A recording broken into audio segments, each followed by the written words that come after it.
जो પાંચમો પ્રશ્ન છે કે અંતર્મુખ ચતુષ્કોણ એટલે શું?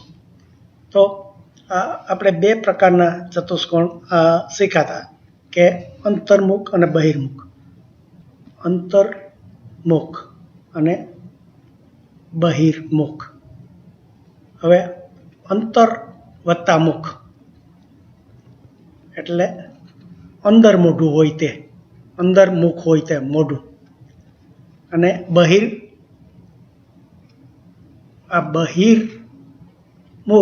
એટલે બહિર એટલે બહારનું. આ જો બહિર શબ્દ છે ને, બહિર એટલે બહારનું, એટલે આ સંસ્કૃત જેવો શબ્દ છે, એટલે બહાર, જેનું મોઢું બહાર હોય.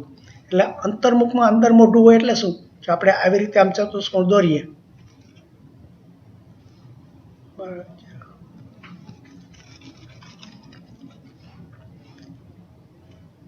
ચતુષ્કોણ એટલે જેની ચાર બાજુ ને ચાર ખૂણા હોય.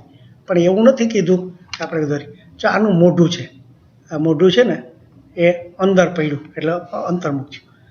એને બદલે જો આપણે હું આવી રીતે ચાર દોરું તો આમાં અંદર નથી પડતું. આ બધા એના મોઢા આ બહાર, જો મોઢું બહાર નીકળે, આ મોઢું બહાર નીકળે, આ મોઢું બહાર નીકળે, આ મોઢું બહાર નીકળે. અહીંયા આ મોઢું બહાર નીકળે છે, પણ આ ખૂણાનું, જો આ ખૂણાની વાત કરીએ છીએ આપણે. જે ચાર ખૂણા છે ને, ચાર ખૂણામાં જો આ ચારે ચાર ખૂણા, અને આપણે આ એ બી સી ડી ખૂણો કહીએ, અને આને પી ક્યુ આર એસ કહીએ. તો આમાં આ પીનું, ક્યુનું, આરનું, એસનું બધાનું મોઢું બહાર છે, એટલે એને બહિર્મુખ કહેવાય. એટલે મોઢું બહાર છે એટલે આ બહિર્મુખ. આમાં જો આ એનું, બીનું અને સીનું ખૂણાનું મોઢું બહાર છે, એટલે જો આમ બહાર નીકળે, મોઢું બહાર છે.